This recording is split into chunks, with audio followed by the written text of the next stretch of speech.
हाय, मेरा नाम रोशनी है और मैं अपनी 5 साल की जर्नी दिखाना चाहूँगी। ये कोई सिंपल पेपर नहीं है, ये मेरे पूरे 5 साल हैं और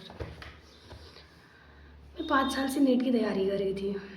जो सिलेक्शन तो नहीं हुआ, लेकिन मैं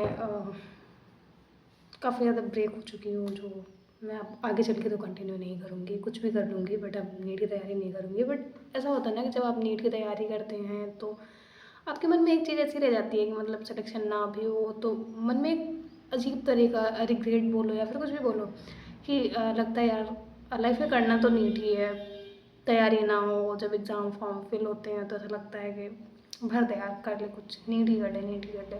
आप लाइफ में कुछ भी करो, लेकिन आपने अगर नीट की तैयारी करी है तो फिर नीट आपके दिमाग से नहीं निकल सकता। वही हाल मेरा है। अब 5 साल हो गए हैं और सिलेक्शन नहीं हुआ। कभी थोड़े मार्क्स से, कभी ज़्यादा मार्क्स से सिलेक्शन रुक गया। अब मुझे समझ नहीं आता है कि मैं लाइफ में क्या करूँ, क्योंकि मैं कुछ करना भी नहीं चाहती नीट को छोड़ के, और नीट भी नहीं निकल रहा। अब इतना टाइम देने के बाद अब और टाइम देना मेरे हिसाब से तो सही नहीं है, क्योंकि हमारे पास लाइफ में टाइम भी लिमिटेड ही है। ऐसा नहीं है कि मैंने तैयारी नहीं करी, जो सिलेक्शन नहीं हुआ। मैंने 1-2 साल ऑफलाइन कोचिंग ज्वाइन कर रखी थी लखनऊ की, जो काफ़ी ब्रांडेड कोचिंग है। फिर मैंने ऑनलाइन पे स्विच किया, उधर भी कुछ नहीं हुआ। मतलब मैंने पढ़ाई करी है, बट ऐसा होता है ना कि हम एक तो यूपी बोर्ड के बच्चे हैं, तो हमारा यूपी बोर्ड में बेस जो होता है हमारा उतना तो नहीं होता है, उतना कंप्लीट बना नहीं होता है बेस। और फिर जो चीज़ें धीरे धीरे करते हैं तो हमारा सेम बच्चों के कंपटीशन तो हमारा वही है, लेकिन हमारे जो बेस पे है, वो जिस बेस पे खड़े हैं और हम जिस बेस पे होते हैं उस बेस पे हमारा सिलेक्शन नहीं होता है।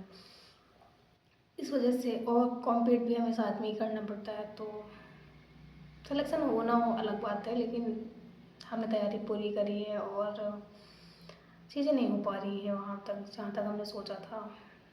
लाइफ में काफ़ी कुछ चल भी रहा होता है और रिग्रेट इतना होता है कि हम कुछ कर नहीं सकते हैं।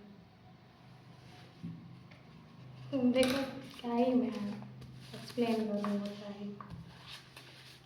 ये पूरे 5 साल है मेरी की, और मैंने इतनी गंदी लेवल की तैयारी करी थी ना एक बार की, आई थिंक 24 में बहुत गंदी लेवल की तैयारी करी थी। और उस टाइम मेरे मार्क्स भी काफ़ी अच्छे खासे आए थे। और अगर नॉर्मल 25 का पेपर होता या फिर 23 का एग्ज़ाम होता तो उतने नंबर पे सिलेक्शन हो जाता, बट 24 की कट ऑफ तो सबको पता है क्या गई थी और क्या हुआ था। तो इस वजह से मैंने डिसाइड किया है कि मैं अब आगे चल के नीट का एग्ज़ाम तो नहीं देने वाली। जो भी होगा देख लेंगे, अच्छा हुआ तो भी ठीक है, नहीं हुआ तो भी ठीक है, बट अब मेरे से नीट तो नहीं होगा, कुछ भी हो। मेरा तो हो गया, मैं इतना ज़्यादा ट्रॉमेटाइज़ हो चुकी हूँ नीट के चक्कर पे। अब मैं कंटिन्यू नहीं कर सकती। अगर आप में से किसी का भी हो रहा है तो अच्छी बात है। मैंने एक टाइम पे काफ़ी लोगों से बोला था कि अगर मुझे किसी को बर्बाद करना होगा तो मैं उससे नीट की तैयारी कराऊंगी। मैं कुछ नहीं, मैं उससे बोलूँगी नीट की तैयारी कर ले, बट आई एम सॉरी जो मैंने बोला था। अगर आपको लगता है कि आपसे हो पाएगा तो आप ज़रूर नीट की तैयारी करें, नहीं तो कोई ज़रूरत नहीं है नीट में फंसने की। अदर ऑप्शन भी बहुत सारे हैं। बस किसी को दिखाने के लिए या फिर किसी के सपने पूरे करने के लिए आप नीट की तैयारी मत करो, मेरा सजेशन मानो तो। अगर आप खुद चाहते हैं और आपका बिजनेस काफ़ी ज़्यादा वो है तो प्लीज़ आप